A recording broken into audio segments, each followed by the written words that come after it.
Welcome into Duval Daily, presented by GenJag.com. I'm Jordan Lugo. Thanks so much for tuning in here on Monday, June 3rd. Jaguars OTA number 7 is in the books. We're going to recap it here today, everything I saw out there. It is the last OTA that media will be at, right? The coaching staff is going to be available to speak with the media on Wednesday. We'll meet with them. But last OTA that we're going to be at next week, mandatory minicamp starts. If you've been following along with the Jaguars during the Doug Peterson era, that likely means that no vets next week, right? Doug Peterson, both years as the Jaguars head coach, has given the veterans mandatory minicamp off, get the focus back on the young players, the guys fighting for the roster, the rookies, undrafted free agents, all that fun stuff. So most of the vets will not be at mandatory minicamp next week, which will be Monday, Tuesday, and Wednesday will be the media availability for those practices. Of course, Foye Lugo stuck around last year. We'll see if any vets are sticking around this year that aren't rehabbing from injury. The guys rehabbing from injury likely will be there. So you're talking about, Eric Armstead, Roy Robertson-Harris, who Doug Peterson said he expects both of those guys, all the guys rehabbing, to be available for training camp, to be ready to go. So it'll be interesting to see that, certainly, once you're able to get Eric Armstead and Roy Robertson-Harris out there with that defense, get pads on, see what that defense really can do, that defensive front, because it looks like it should be one of the strengths of the teams. But again, mandatory minicamp will be next week, Monday, Tuesday, Wednesday. I'll be out there, so make sure to lock in here and on my Twitter, of course. If you're enjoying the content here, please like, subscribe, hit that notification bell. You can also check out genjag.com/shop, pick up some new Duval gear, become a channel member right here on YouTube. So there's a good bit of news to touch on kind of before we talk about the practice. Chris Ash, Jaguars hired him to the scouting staff. He's been a secondary coach in the NFL and in college for a long time, was the Jaguars safety coach in 2021, never had been a scout in the NFL before. Has spent, again, a lot of time coaching DBs, most recently with the Raiders, but he will be with the Jaguars as a scout, and I saw him out there today. David White, really sad news for the Jacksonville local West Side High guy, wide receiver the Jaguars brought in as an undrafted free agent. He did suffer a torn ACL, and so he's going to be out for the year, a guy that's going to have to try to battle back after an injury. It's going to be tough for him, but he's got talent, like size, athleticism, so hopefully you'll see him again. Brandon McManus was released by the Commanders amid the sexual assault allegations, so we'll see what happens there. Obviously moving forward with the court case and maybe a potential NFL investigation into what was going on that plane.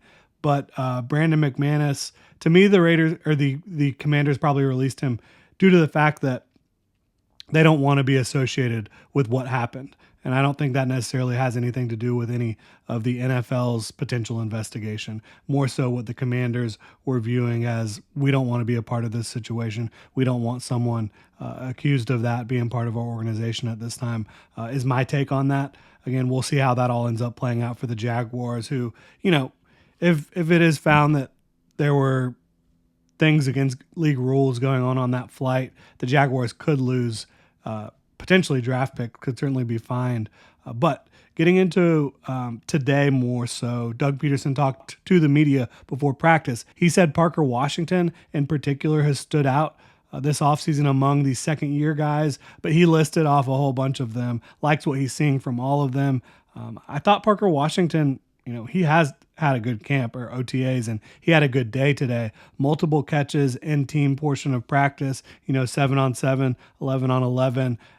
But again, I will say, I've had to say this every time because I just don't want y'all to get too high or too low. This is unpadded practice. This is no helmets practice. This is as far away from real football as you can get while having a football practice, if that makes sense. So I do think Parker Washington has looked good, though, and he had another good day today. And Doug Peterson obviously gave him a shout out during the press conference. Cam Robinson was back at practice today. Didn't see him last week. Did not see Ezra Cleveland or Darnell Savage out there today. Not sure what the situation is there, but did want to share that with y'all. Gabe Davis is still limited. He looks excellent, though. This is a guy I tweeted about earlier. He's big. He's like 220 plus pounds, 6'2". For someone that size, he moves really well. And I'm not talking about straight line speed. I'm talking about more of like the agility, short area explosiveness, all that stuff. I think Gabe Davis kind of impressed me in that regard so far. And he's been limited, so he hasn't been going in the team portions. But just the way he kind of moves, the fluidity he has as an athlete is impressive to me. Heath Farwell also spoke before practice, talked about kickoff, said you're having different angles, different blocking schemes, but same techniques is what they're teaching every day for him and this entire special teams staff and unit. It's a learning experience. They did bring in former Jaguars special teams coordinator Joe DeCamillis, who is, one of the most veteran and well-respected special teams guys around. They brought him in to advise them a little bit recently, just give them some pointers, get different ideas, things of that nature. So they did have a fresh set of eyes kind of looking at what they were doing, but it's going to be a constantly evolving situation. And it's a copycat league, as Heath Farwell mentioned. You're going to see one team do something you like. You're going to take that and implement it into what you're doing. Maybe some things other teams are doing that you don't like. Make sure you're not doing that. But again, newness, evolution to that situation with the new kickoff rule every single week. Evan Ingram, want to talk about him. He has been so damn good for the Jaguars, during his 2 years here in Jacksonville. But this offseason, nothing different. Like, he's going up and making impressive catches every day. He's getting open. He's running hard. He's practicing hard. He's practicing like it's training camp. And so you're seeing a guy go out there and play really well. Did see Trevor Lawrence get Mason Smith on a hard count. So that was something interesting to see a little bit there. The rookie getting a little bit too excited there. Got to make sure you're not snapping early. Brenton Strange.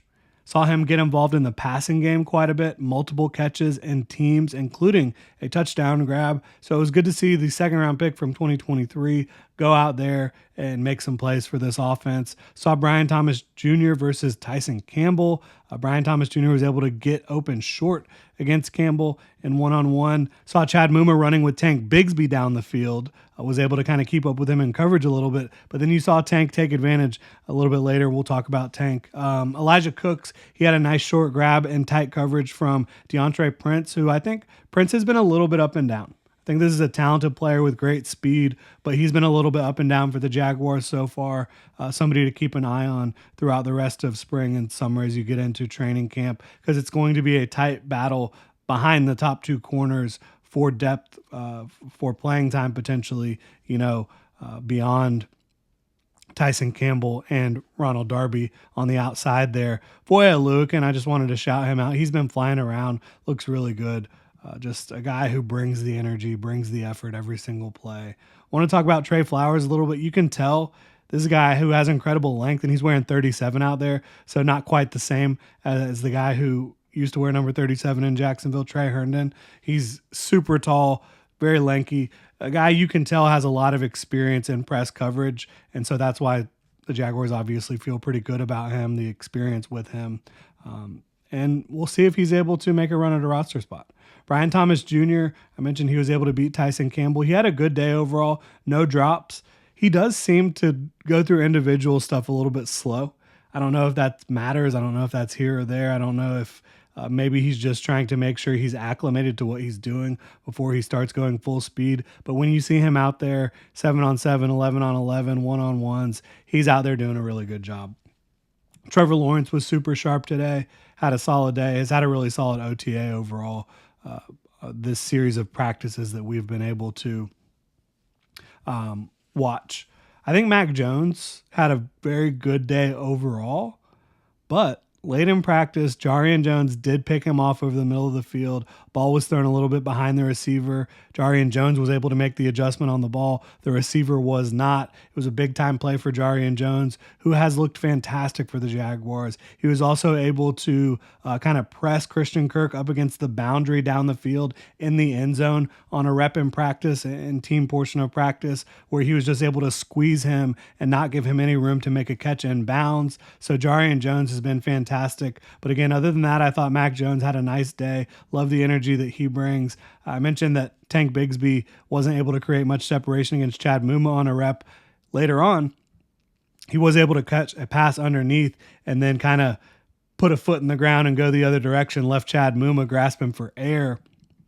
I think Tank Bigsby, as I've mentioned, has looked really good running the ball, looked really good with the ball in his hands, looked better catching it today. Buster Brown, I've talked about him a little bit. He has been super competitive for the Jaguars throughout this OTA session so far. A guy that I think he's going to really like press coverage. Ventrell Miller, he's been out there. Energy is apparent. Enthusiasm is apparent. So is his ability to diagnose and make plays coming downhill. So that's a guy that you really love the impact he's making as a depth linebacker right now. Trayvon Walker, I thought, had a good day, was able to get into the backfield several times in the team portion of practice against the run. You saw him sticking with a tight end in coverage as well. Saw Travis Gibson, who's wearing number 50 for the Jaguars, a guy I did a deep dive on his tape last week. Saw him get some pressure in this one, so that was great to see, obviously. After practice, Trevor Lawrence, he met with the media, talked about a lot. You can go check it out, I'm sure, on the Jaguars socials, YouTube, whatever.